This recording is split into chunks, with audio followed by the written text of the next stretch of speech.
bom dia! Começa agora mais uma edição do Bom Dia Baixada. Hoje é sexta-feira, 10 de agosto, e vamos juntos até às 9 horas da manhã. Hoje vamos falar dos assuntos que movimentam o setor portuário. Para o Agenda do Porto de hoje, recebemos João Carlos de Sá, consultor de segurança portuária. João Carlos, seja muito bem-vindo ao nosso programa. Muito bom dia. Bom dia, muito obrigado. Bom dia aos nossos telespectadores aí. Agradeço o convite, para essa nossa conversa aqui informal sobre a segurança das instalações físicas do nosso porto. Tão importante de ser debatido, né, João? Tão importante. E também... Muito complexo o assunto. Muito. É por isso que a gente insiste aqui em toda sexta-feira trazer os assuntos que movimentam o setor do porto para desmistificar toda essa complexidade e para levar para cá, para o pessoal que está em casa, nos acompanhando pelas mídias sociais, que é complexo, mas pode e deve ser entendido, não é, Fabrício? Fabrício, consultor portuário, está aqui conosco. Seja muito bem-vindo ao nosso programa. Muito bom dia. Bom dia, eu agradeço novamente esse convite, de estar aqui conversando com o seu telespectador e conversando principalmente sobre como funciona e qual a importância e relevância do Porto de Santos para Santos e para o país. E a partir de agora, você também pode participar do nosso programa, fazer a sua pergunta para os nossos convidados pelo nosso WhatsApp, que é o 13 988779496, pela nossa fanpage no Facebook, onde já estamos simultaneamente ao vivo, pelo nosso Instagram e pelo nosso Twitter. João, para a gente começar a desmistificar, o que faz um consultor de segurança portuária? Olha, como já falado aí pelo Fabrício, o nosso porto, o maior porto da América Latina, tudo passa por aqui, as exportações, importações do nosso país. E um consultor de segurança dentro de uma instalação portuária, ele é importantíssimo, nós vamos voltar aí para falar nessa segurança, vamos a comportos, CESPORTs, talvez esse assunto nós venhamos a tratar mais à frente, que é ela que regula toda a segurança das instalações portuárias, através do código da SPS Code, onde cada instalação portuária tem que ter um representante da área de segurança, esse representante credenciado pelo governo federal, via comportos, via CESPORTs, cada terminal tem que ter um. E dentro dessa área da consultoria de segurança, ele tem que estar habilitado também, pelo governo federal para desenvolver essa atividade. E o que um consultor de segurança faz no terminal? Ele vai acompanhar o desenvolvimento do plano de segurança desse terminal. Um consultor no Porto de Santos, ele vai acompanhar o desenvolvimento do plano de segurança do porto. E dentro desses planos de segurança, aí nós temos reflexos internacionais. Sem dúvida. Se o plano de segurança, um terminal, ou o nosso próprio porto aqui, ele não desenvolve a segurança prevista, esse plano de segurança aprovado pelo governo federal, ele pode ter problemas. Sim. Como nós tivemos agora, não muito recente, com uma grande empresa, que a Comportos, CESPORTs, Comportos, baixou algumas determinações para acertar plano de segurança. Talvez o consultor da empresa ela não se ateve aos detalhes que foram pedidos, ela foi suspensa. E qualquer terminal, o mesmo porto, ele perdeu a declaração de cumprimentos, ele não pode operar. Ele não pode operar. Ele não pode operar. Então, é uma atividade bem complexa. E é um profissional essencial para o funcionamento do terminal. Porque senão... Não é que... sem ele não pode. Sem ele não pode. Tem que ter um representante. A legislação do OSPS, eu não sei se o Fabrício pode me complementar, ela determina que, legislação internacional, que em cada terminal tem um funcionário responsável por isso. E ele responde direto para a União. Não é o diretor da empresa, é aquele funcionário lá que responde. O que é o ISPS Code, Fabrício? Ótima pergunta. O telespectador deve estar perguntando que raio que é isso? De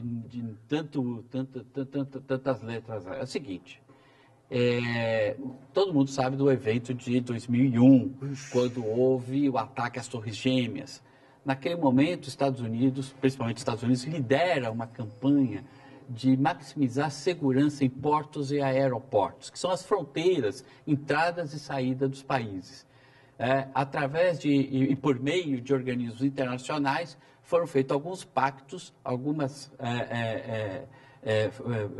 reuniões em que países foram convidados a participar e a se engajar nesse compromisso de segurança máxima nessas instituições como aeroporto e porto.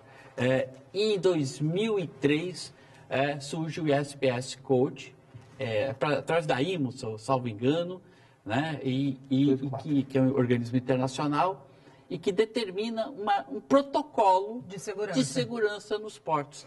Eu estava até comentando com o João, eu era o diretor do porto, né? Em 2003, 2004, quando veio a determinação de vocês precisam, tanto a parte pública como a iniciativa privada, os operadores, né, instalar e colocar em prática o protocolo negociado, e o Brasil era signatário, então, portanto, assumiu a obrigação de. Sim. E, a partir daí, houve uma revolução no setor de segurança portuário, seja tanto na parte pública, então, controle de entrada e saída de pessoas, houve uma necessidade de fazer esse controle, uma segurança na área primária do porto, que é onde a mercadoria ela entra, ela sai, ela é movimentada, e, particularmente, um controle sobre o que está entrando e o que está saindo. Veja só, eu sempre brinco, arma, droga, bomba, ela não tem pé. Não. Ela vai ser transportada de alguma forma. Sim. E portos e aeroportos são o meio que são mais utilizados para fazer esse transporte. O SPS Code mirou o terrorismo. Mirou a segurança dos Estados Unidos. Isso é a verdade. Tá? E dali disseminou para os outros países. Nenhum container entrava nos Estados Unidos, ou entrava nos Estados Unidos, se passou por uma instalação portuária que tinha o selo do SPS Code, tinha um tratamento. Se não tinha o selo do SPS Code, era um outro tratamento com muita desconfiança a respeito do que estava chegando ali naquele container. Então, os países correram todos. A gente sabe, a primeira economia do mundo é os Estados Unidos, e quem não tivesse a SPS Code simplesmente não teria relações comerciais com os Estados Unidos. E o que mudou e qual ainda são as lacunas, Fabrício, na tua opinião, que existe do ponto de vista, depois da instalação do SPS Code até os dias atuais? Existem ainda algumas lacunas dentro, tanto da parte pública quanto da parte privada? Eu não sou um especialista em segurança, eu vou até deixar essa pergunta depois para o João me ajudar e me socorrer. Mas eu acho que a questão do terrorismo, de alguma forma, a gente percebe que não é esse o foco, principalmente nos países que não têm uma relação belicosa com a questão, né, do terrorismo. Então, o Brasil, por exemplo, o foco do SPS Code, ele não era, apesar do protocolo dizer, não foi a questão do terrorismo. Mas como contrapartida, como contrapartida, nós tivemos, principalmente na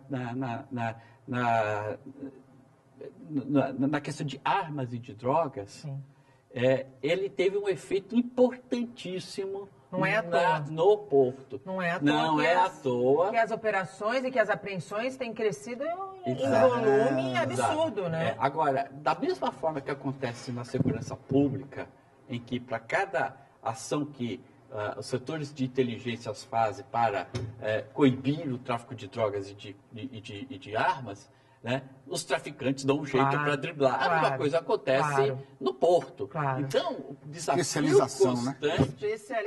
desafio constante é você dar um passo sempre à frente para evitar que armas e drogas passem pelo porto. Nesse sentido, de estar um passo sempre à frente, João, quais são os desafios que ainda a gente aqui no Brasil precisa vencer? Os desafios são muitos, mas são constantes. Né?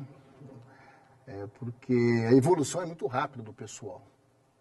Até a estrutura são do Estado, criativos, né? A criatividade é do ser humano. Mas antes de chegar aqui, eu vou voltar um pouquinho, se me permite, Fabrício, lá no ASPS. É a situação que nós passamos aqui, né? O ASPS é ele que regula o sistema de segurança dos portos no país, né? E aqui no nosso Porto de Santos, ele tem uma especialidade que o ASPS ele prevê internacionalmente 3 níveis de segurança. É internacional. Né? Então, nível 1 do porto, nível 2 e nível 3. Então, o porto nosso hoje está funcionando normalmente. Ele está funcionando normalmente, então o nível de segurança é nível 1. Isso é passado para todos os navios que acessam o porto, todos os terminais do porto, a própria Codesp. Nós estamos funcionando em nível 1. Quer dizer, está a situação normal, o movimento de entrada e saída de pessoas, veículos, cargas, é normal, né? Não há um alerta. Não, está normal. Em acontecendo uma situação que possa vir a tumultuar a situação do porto, né? O que acontece com as autoridades envolvidas da Comportos, ou melhor, da Cesportos, né? Que os órgãos envolvidos é o Ministério da Justiça, né? Hoje também o Ministério da Segurança Pública, via a Polícia Federal, que é responsável pela coordenação da Comportos Cesportos, Marinha, o órgão do Receita. Porto, Prefeitura não está. Não está? Não. E pelo Estado, representando o Estado, é a Polícia Militar e a Polícia Civil. Então, em se prevendo qualquer alteração da situação de calma e da normalidade do porto, se aciona. Essa comissão estadual reúne, eles têm uma reunião mensal, e muda o nível de segurança do porto. Vai para o nível 2. Muda para o nível 2. Né? Então, mudou o nível de segurança do porto. Mudou a atenção. Aí, o plano de segurança previsto pela SPS Code já muda tudo. Os controles de acesso são outros. A fiscalização é outra. Né? Acessos a determinados lugares são cerceados. Né? Cada terminal portuário e o Porto de Santos, eles já sabem aonde que eles vão aumentar a sua segurança em razão de estarmos no nível 2. Então, que situações elevam essa classificação de nível 1 para nível 2? Para o telespectador entender, por exemplo. Por exemplo, a semana passada o nosso porto ficou em nível 2. Né? Foi publicado pela imprensa, porque em razão do movimento feito pelo Sindicato dos Estivadores, né? Aliás, hoje tem uma reunião em contato, né? Problema social, trabalhista, com o SOPESP, e eles fazem o movimento deles, é diferente. Né? Você pega, tiver um movimento de caminhoneiros, também depende do que vai privar, se travar a cidade toda. Sim, como aconteceu há 2 meses, a gente pode dizer, né? 2 meses. Então, o Porto entrou em nível 2, e agora, então, semana passada, ele entrou em nível 2. Quando o presidente da Cesportos, ele baixa a portaria mudando para o nível 2, é comunicado todo o porto. Essa portaria vai para a Comportos, vai para o Gabinete de Segurança Institucional em Brasília, né? E aqui vai para o governo do Estado informando que está sendo requisitado pelo governo federal as forças de segurança do Estado. É isso, em suma é isso. E que isso autoriza, caso haja qualquer desentendimento na área do porto, como houve uma invasão do navio aqui no terminal, requisitar as forças de segurança do Estado, Polícia Militar. Polícia Militar, sob a coordenação de quem? Da Polícia Federal. Então, é isso que funciona, né? A Cesportos. E melhorou muito com relação à informação e esse trabalho em conjunto. Essa evolução nós vemos nitidamente lá de 2004 para cá, quando foi criado, dando as cabeçadas, e hoje não. Né? Hoje, qualquer terminal, se o plano de segurança dele não tiver em dia, ele não atender, no nível 2, ele tiver, como se fala, muitas vulnerabilidades, e ele não tem ações para diminuir as vulnerabilidades, ele está sujeito à sanção. E são sanções duras? As sanções são previstas, né? Você tem uma declaração de cumprimentos, que é um documento internacional, você pode operar navio internacional, passageiro ou carga, você tem isso suspenso por 60 dias, veja o prejuízo que você tem. Olha o prejuízo. Não é? Então, e como se falou, agora, hoje, agora, daqui a pouco, 9 horas. Nós devemos ter uma reunião, está previsto dos sindicatos, né, dos estibadores, para verificar como é que eles vão fazer o movimento deles, as reivindicações. A gente sabe a força que tem em estiva, né? E o que a cidade vai pagar. Porque às vezes a pessoa afeta a cidade. Claro. Para toda a cidade, você para o porto. Então, precisa sentar para conversar. E é isso que não pode acontecer, né? Porque quando é a cidade que paga o preço, essa relação fica muito ruim, né? A questão da segurança nos portos, ela é tão importante, é como, para quem é do porto, eu vou dar só para fazer o tamanho do negócio, é como se perdesse o alfandegamento. Perder o alfandegamento de um terminal é a morte do terminal. Perder a declaração de cumprimento é a morte do terminal. Então, hoje, nenhum terminal opera sem a declaração. Não pode. É importantíssimo. Então, a manutenção, e aí o papel do consultor é fundamental. Ele tem que orientar a empresa, ele tem que dizer se aquele checklist está sendo cumprido, se está tudo funcionando, porque uma falha faz com que o terminal pare de operar. Tem desdobramentos, e aí, na questão da cidade, nós estamos falando de emprego. Exatamente. Estamos falando de impacto social tremendo. Então, não pode. O terminal não pode deixar de cumprir as suas obrigações com o ISPS Code, então tem que ter mesmo mais Joãos, todo João tem que estar lá, olhando, vendo. Eu tenho clientes que teve problema com o ISPS Code, não é a minha área, mas eu sei a dor de cabeça que eles tiveram, então isso é fundamental. Se o porto é fundamental para a cidade, então a cidade também precisa ter a preocupação com isso. E a questão de segurança, ela é uma questão que o cidadão comum, que não seja da área portuária, sabe o que significa. No caso do porto, ele é um pouco mais complexo no sentido de que não estamos falando de violência dentro do porto, mas de cuidado, de cuidado com o que vai passar pelo porto, né? Salvo engano, hoje 100% dos contêineres já são escaneados. 100%. 100%. Então, isso foi uma evolução de 2004 para cá, foi uma evolução enorme. Faz com que o controle do que entra e sai do porto seja mais rigoroso.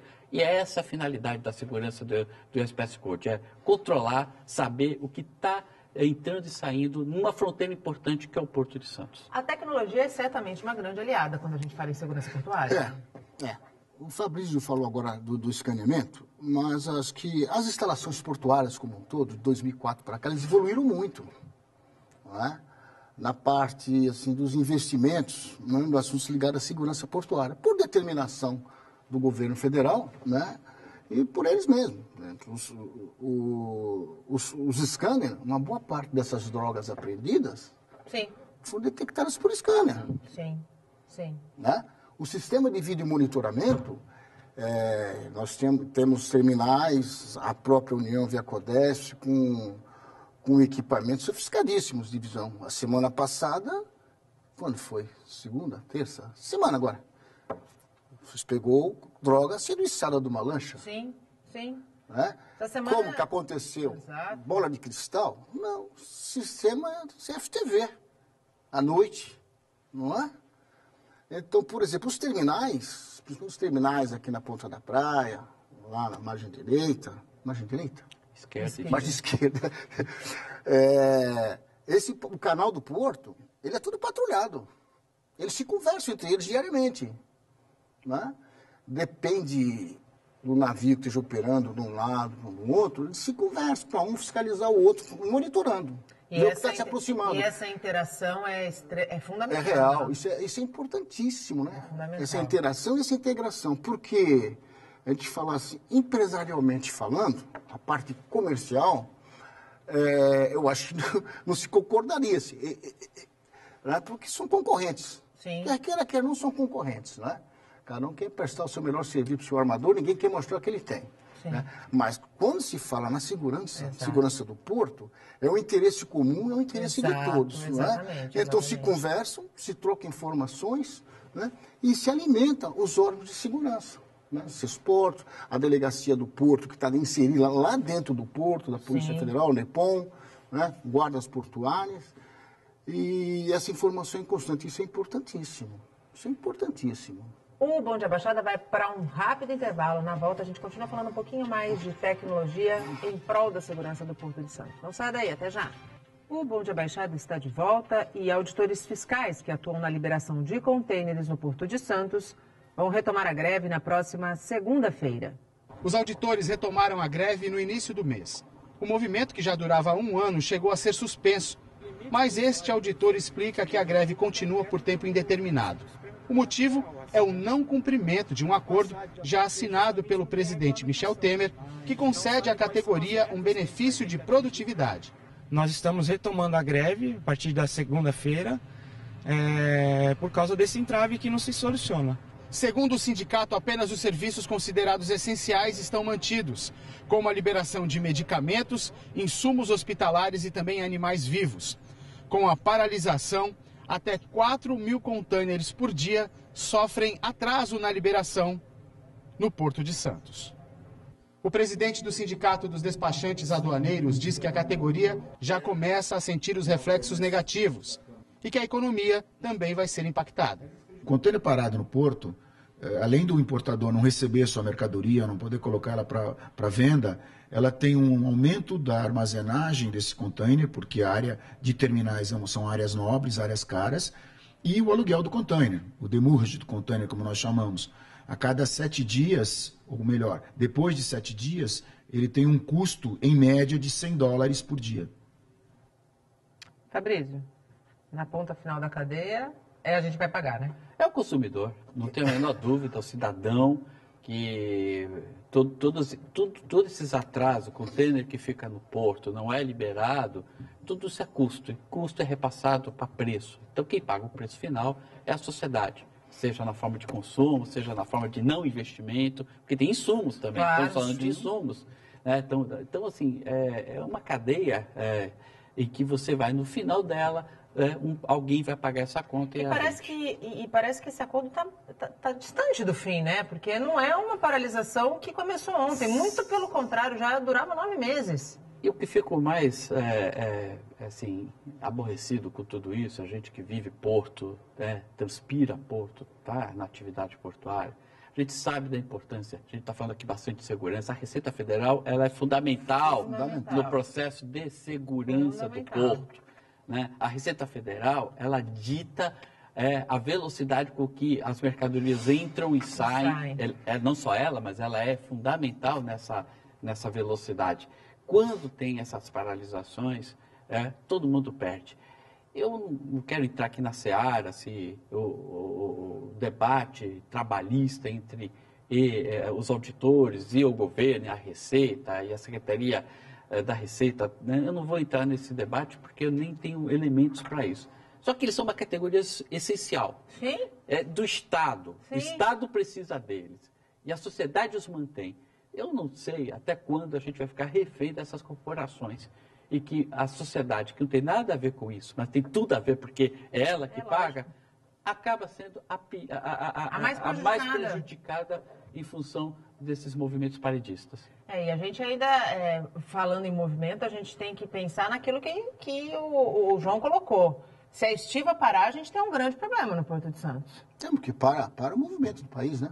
O Porto de Santos parado, o país está parado. Não entra carga, não sai carga.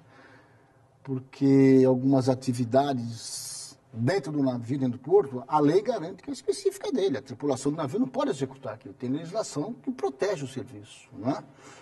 Então, ele parando, para. A gente voltando a falar um pouquinho de tecnologia, a gente falou da importância da tecnologia como aliada na questão da segurança do porto. Desde 2016, a Receita estuda a questão do uso de lacres eletrônicos em contêineres. É uma boa opção? Tudo que vem para somar, né, para dificultar a ação, é uma boa opção. Essa da Receita me parece ser a portaria 48, né, com relação à Redex. Ela não é uma determinação, mas ela permite que se use o lacre eletrônico, não é? Para verificar. E isso auxilia muito, diminui muito. Né? Ele lá no corpo, ele acompanha a carga dele de ponto a ponto. Tivemos alguns tipos de carga aí no porto, carga granel. Falei, mas como é que eu vou colocar um lacre eletrônico numa carga granel? Principalmente açúcar, roubos de açúcar, não é? Onde o lacre eletrônico é colocado na suspensão do caminhão, do veículo. E na hora que você tirou a carga, depois que ele vai ver, vai acusar depois lá embaixo que o pá mexeram. Então, é fundamental. É um equipamento Sempre que vem para somar, qualquer coisa que venha para somar com relação à segurança, né, é importantíssimo. E todos nós ganhamos, né? Sem dúvida. Porque depois o custo vai estar lá, vai ser repassado para todos. E tem sido repassado, né, Fabrício? Com certeza. É interessante que o grande desafio da segurança nos portos é a chamada rastreabilidade da carga. Sim. Se você conseguir implantar tecnologia, e tecnologia não falta, quer dizer, só falta investimento para que isso possa acontecer, né? Seja do poder público, seja da iniciativa privada, a gente tiver capacidade de fazer esse rastreamento da carga do ponto de origem até o destino, muita coisa vai ser prevenida, ou seja, vai se dificultar ainda mais a operação de tráfico de drogas e de armas nos portos, que é o que nós estamos debatendo aqui hoje. Então, o uso da tecnologia é fundamental. Eu sempre brinco, nós temos que dar um passo à frente. Sim. Né? Sim. Eles têm que, quem está fazendo o delito tem que pensar que o Estado é mais inteligente, tem mais capacidade e tem condições de evitar ou, no mínimo, prevenir, minimizar o tráfico, principalmente de drogas, que é um grande problema, dos últimos 30 anos. Sim. E só tem crescido. E o Brasil é uma rota importante para isso. Estratégica, né? Estratégica, infelizmente. Voltando a falar um pouquinho do ISPS Code, o que é declaração de ciência? O ISPS, dentro da norma lá, ele prevê, né, como do plano de segurança, da instalação portuária, do navio e da companhia que gere aqueles navios. E lá dentro desse plano, essa documentação, declaração de ciência, é que o navio, ao chegar em qualquer porto, qualquer terminal, o representante do terminal, né, ele vai falar com o responsável pela segurança do navio, geralmente uma pessoa que é determinada pelo comandante do navio, e eles vão assinar um termo lá, um compromisso, né, a responsabilidade do terminal enquanto ele estiver ali, e ele também de passar tudo o que acontecia a bordo, né? Avaria de carga. Uma comunicação transparente. Assina-se o documento, as duas partes assinam, né? E, em havendo qualquer alteração, lá, um container foi violado. Soube-se que tinha um container de eletrônicos, eletroeletrônicos, coisas fáceis, né, a bordo. E viola-se e sumiu uma. Então, o comando do navio, em razão disso, ele tem que avisar, né? O terminal avisa de imediato as autoridades constitucionais, Polícia Federal, Receita Federal, container a bordo avariado. Eles vão fazer o levantamento, vai ver quem estava trabalhando nesse período, quem estava trabalhando nessa ala do navio aqui. Por isso que a tecnologia é tão importante. Quem são as pessoas que acessaram o navio nesse período, né? Mas às vezes também você não sabe se aquilo ali aconteceu aqui ou se aconteceu fora. Como assim? Pode ter acontecido lá a bordo do navio com tripulação. Não necessariamente aconteceu no porto, no terminal. Por isso que essa comunicação é importantíssima. E tem que ser imediata. Assim que de imediato. Agora, por exemplo, aí no nível 1, normal, que nós conversamos dos dois níveis, né? Se o porto estiver em nível 2, e nós tivemos a semana passada, essa declaração já é outra. Né? Chama-se declaração de proteção. Essa daí já é diferente. Né? Senta os dois, que, então, nível 2 o porto, está acontecendo isso. Você vai ter que trabalhar no navio assim. Dá para você trabalhar? Não dá. Dá para trabalhar assim. Então, se coloca as responsabilidades de cada um. Né? Por exemplo, movimento, que nós tivemos aí, primeira coisa, você vai trabalhar com a escada de porta-ló suspensa. Porque subir no navio, levanta a escada. Para evitar que o teoricamente,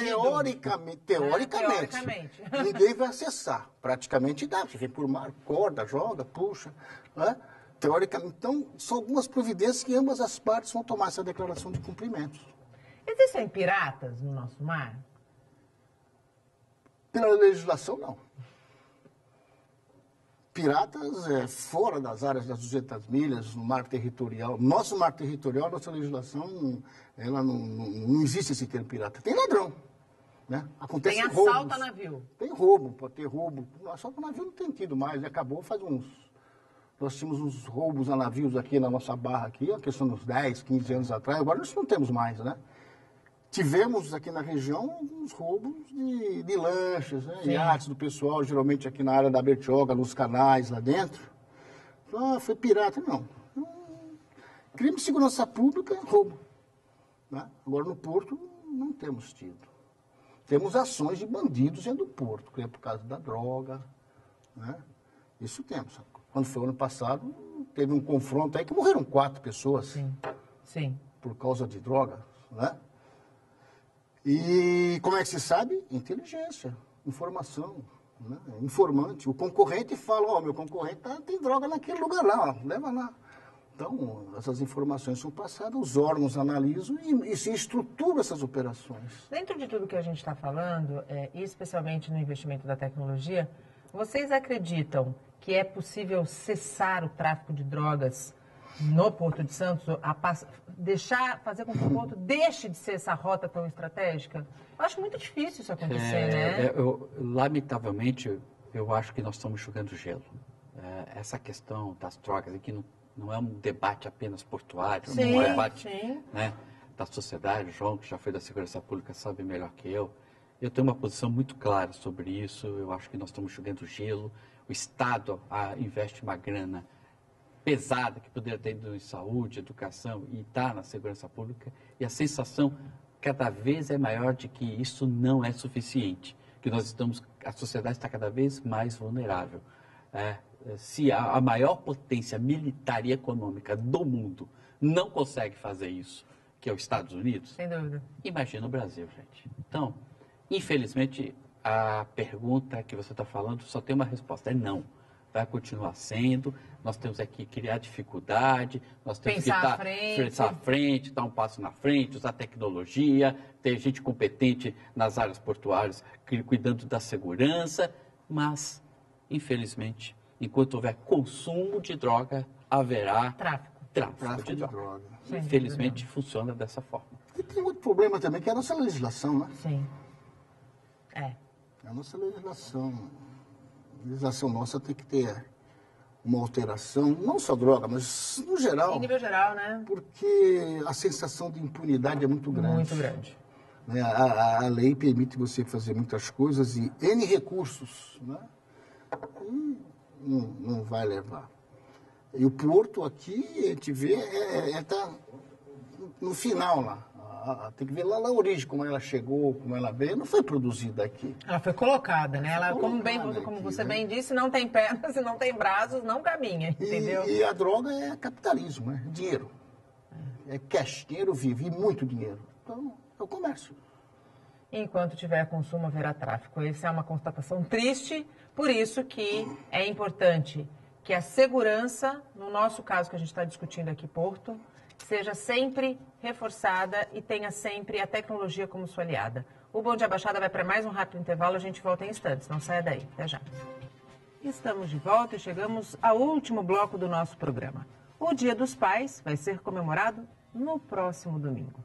Se você está sem dinheiro para comprar o presente, fica ligadinho nessa reportagem do repórter Fabiano Roma. Ele foi atrás de opções que você mesmo pode produzir gastando muito pouco.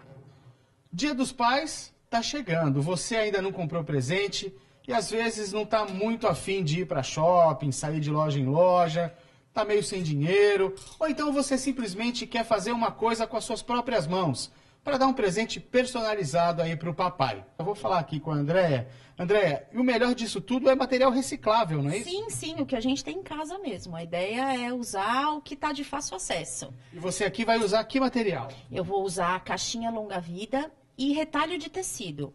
Para fazer o quê? Vamos fazer uma carteira mágica. Vamos lá fazer? Vamos fazer.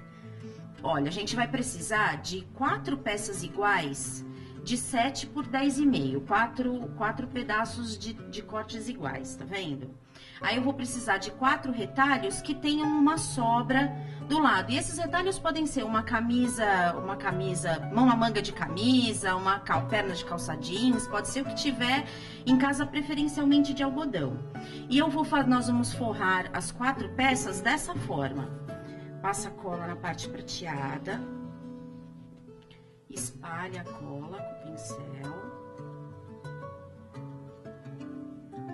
Então, fechamos. os 4 lados. Então, vamos ter 4 partes iguais.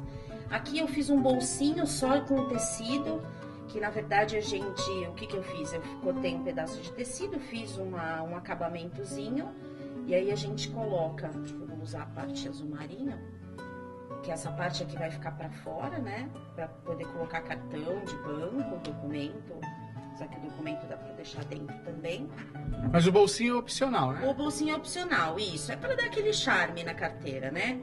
Porque a carteira mesmo, ela já comporta os cartões, dinheiro, documento. E ela tem essa medida que eu passei de 10,5 por 7. Ela tem o tamanho da carteira de habilitação. Então, para poder caber tudo direitinho, para ficar prático, para colocar, pro papai colocar no bolso aí e sair, tá vendo? E agora a gente vai colocar o elástico, que é o segredo da carteira mágica. Então, olha, nós vamos posicionar. Eu vou prender para ficar mais fácil. 2 elásticos paralelos nas pontas. 2 elásticos paralelos no centro. É legal colocar a fita crepe para poder prender. Pra fixar bem e não ficar dançando, né? Isso, é só pra Fica melhor para trabalhar. Só pra gente conseguir fixar, depois a gente tira essa fita. Aí, ó, eu vou virar. O segredo da carteira mágica é esse posicionamento do elástico, tá vendo? Que o elástico de um vai ficar preso no outro. Então, a gente vem aqui um pouquinho de cola, coloca um pedacinho de fita crepe pra prender. Tá vendo? E agora, desse daqui eu vou prender do outro lado. Com os elásticos presos, ela cola os forros que já estavam prontos e deixa secar. Depois de um dia secando, olha só como é que ficou a carteirinha. Essa aqui tá pronta, olha que bonitinha que ela fica. E fica do tamanho certinho para colocar uma carteira de habilitação. Fácil de carregar, coloca a carteirinha de habilitação aqui, um dinheiro talvez, põe no bolso e pronto. É uma ótima opção de presente, é ambientalmente responsável, mas o melhor não é o presente. O melhor é a presença, é o abraço. Abre aqui, eu tenho 2 homens na minha bancada, são pais, né? Essa foi a nossa singela homenagem ao Dia dos Pais, antes da gente continuar os nossos debates, porque é aquilo que a gente estava falando, né? O abraço, o beijo, o eu te amo, é o que faz valer a pena, né? Não tem dinheiro que pague isso. Não tem, né? E você estava me falando que seu filho está te dando Feliz Dia dos Pais desde ontem. Desde ontem. Lá em casa tá do mesmo jeito que o meu marido, viu? Hoje veio um presentinho da escola, né? Meu filho prometeu. E é o que mais vale, né? Não tem dúvida. Porque o tempo passa muito rápido. O tempo voa. Né? Acho que de nós aqui, eu acho que eu sou que tenho mais experiência do planeta Terra. Né? Cheguei um pouquinho primeiro aqui. Né? Meu filhinho, caçula, tem 33 anos, o mais velho está com 35. Né? São 3. E esse tempo passa, você não percebe. E nós precisamos ter essa convivência familiar. Né? É importantíssimo para nós. E é muito bom. E vai ser sempre seu filhinho, né? Pelo que você... Sempre. Com 35 anos. Até hoje, há uma época, né? Você chega em casa do serviço, a sua filha, não deve ser diferente. Papai, você demorou, o que aconteceu, né?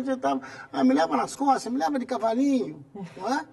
Talvez os nossos telespectadores, os meus filhos estiverem vendo, a esposa, eles vão dar risada. Falo, pô, para que você vai falar isso?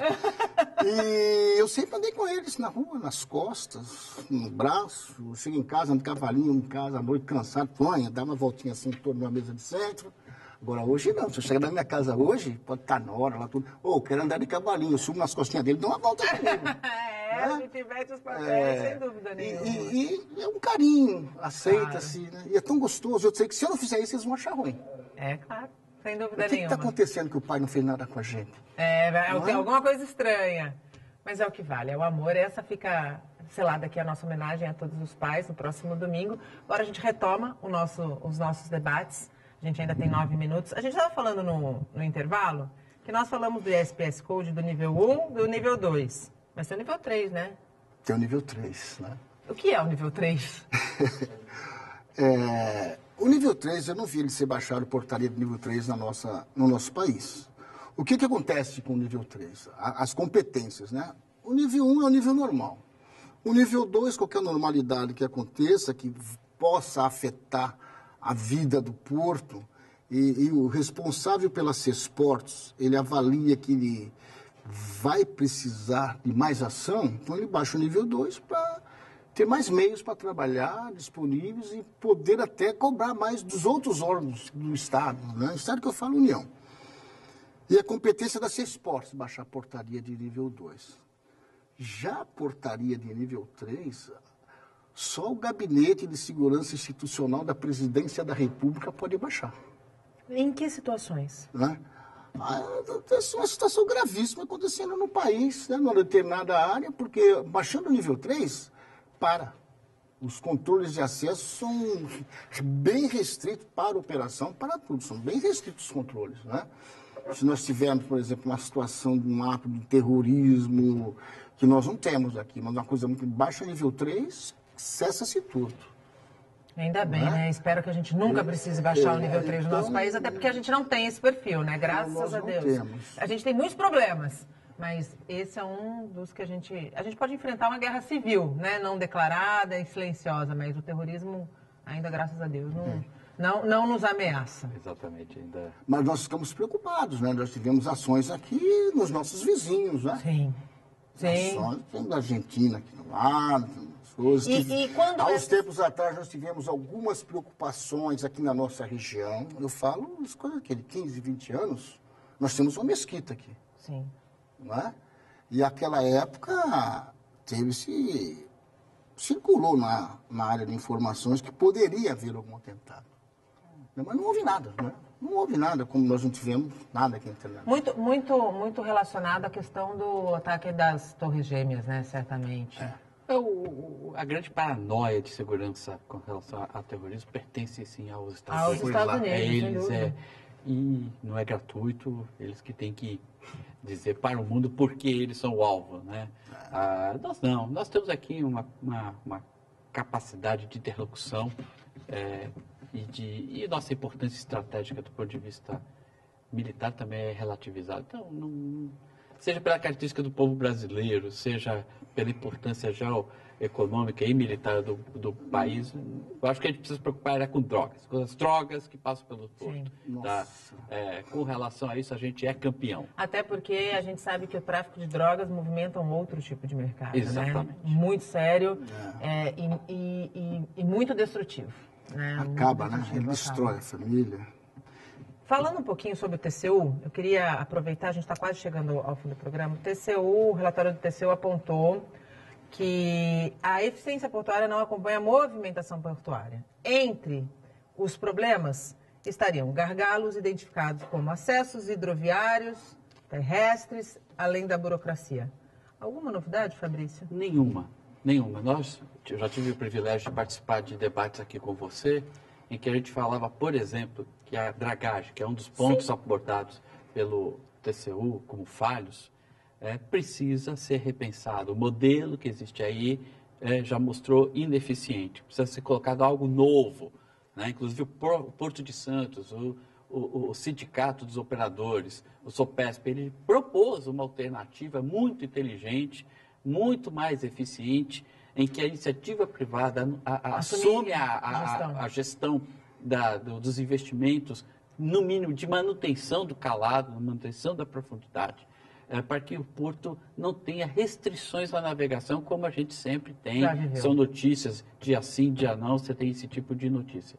Então, o que o TCU está constatando, algo que a gente já vem debatendo aqui na região faz tempo, né? E que tem, no plano de fundo, o que existe, na verdade, nos portos, que você tem duas realidades distintas. A primeira realidade é aquela que é a dinâmica da iniciativa privada na operação. Exatamente. Nós não perdemos nada para nenhum porto do mundo. Vamos pegar Santos, a operação portuária de Santos, aquela que é tirar a carga do navio, colocar dentro do terminal ou vice-versa, ela pode ser comparada com qualquer terminal no mundo, evidentemente com o mesmo tamanho, mesma característica, nós não vamos perder, nós somos eficientes. Aí você tem a área estatal, que, seja lá qual for o motivo, e um deles é a burocracia, efetivamente o gestor público ele está atrelado a uma legislação que não facilita a vida dele. Muito pelo contrário, né? Não facilita a vida dele. Só dificulta. O gestor público, o cara que é decente, honesto, que quer fazer, ele é um herói hoje em dia, porque qualquer coisa que ele fizer está sob suspeita, está criminalizado, apesar de não ter cometido nenhum crime. Né? E órgãos de controle, o que acaba acontecendo? Os órgãos de controle, principalmente nos últimos 5, 6 anos, em função de todo o problema de lava-jato, de problemas de corrupção, os órgãos de controle cresceram.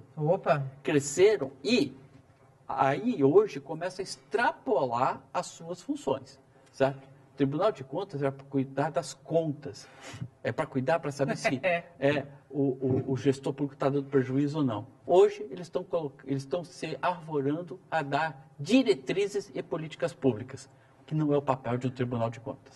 Mais um problema que retarda, que atrasa o desenvolvimento, que precisa ser retomado com urgência, né? Não dá mais. Exatamente, e passa pelo investimento público. O investimento público ele é fundamental para o desenvolvimento de qualquer país, principalmente em infraestrutura. Até porque a gente vê que quando vai para a mão da iniciativa privada, a coisa sai, a coisa acontece. Só que investimento da iniciativa privada precisa andar em paralelo na mesma velocidade com o investimento da iniciativa pública. Senão a gente vai continuar tendo esse contrassenso, essa falta de balanceamento dentro do que a gente vem discutindo aqui há pelo menos, eu já estou aqui há pelo menos 1 ano e meio, e a gente fala e refala de muitos assuntos que continuam sem solução. Sem solução, e o que é pior, a iniciativa privada tem dado contribuições fundamentais, mas infelizmente não tem sido acatada, seja porque o Tribunal de Contas não permite, seja porque o Ministério Público não permite, seja porque cria uma vulnerabilidade ao gestor público. Com isso, boas ideias ficam engavetadas em cima das mesas e a gente não consegue avançar. A gente não avança. Infelizmente, nosso tempo acabou. João, queria muito te agradecer a participação aqui no programa, deixar estendido aí um convite para você voltar, porque eu acho que falar de segurança portuária é extremamente importante. Tem muita coisa que a gente não conseguiu cumprir a pauta, o que dá para já dizer que você está convidado aqui para voltar conosco. Um feliz Dia dos Pais. Muito obrigado. Né? Tenha a companhia dos seus e receba o amor, que é o mais importante. Muito obrigado pela tua participação. Muito obrigado pelo convite. Estamos aí à disposição, podendo esclarecer alguma coisa, né? Segurança é uma coisa cara, né? Difícil, e as pessoas não veem, né? Sim. Segurança pública portuária não é diferente disso. Só que é essencial. Disso. É um problema da nossa sociedade, segurança. Segurança. Fabrício, muito obrigado mais uma vez pela tua participação. Feliz Dia dos Pais também. Você tem um casal. Curta muito esse dia, porque os filhos são as nossas bênçãos. Eu agradeço, eu estendo o Feliz Dia dos Pais aos telespectadores, a você, ao seu marido, que tem um grande domingo, um domingo de família. E obrigado mais uma vez pela oportunidade. Eu agradeço a paciência do seu telespectador. O Bom Dia Baixada fica por aqui. Você pode ficar bem informado sobre tudo o que acontece na região e no mundo acessando o Santa Portal. Eu volto na segunda-feira, a partir das 8 horas da manhã. Um feliz Dia dos Pais a todos os pais, eu em especial ao meu marido, que é o grande pai da Luísa, o super-herói da Luísa. Bom fim de semana.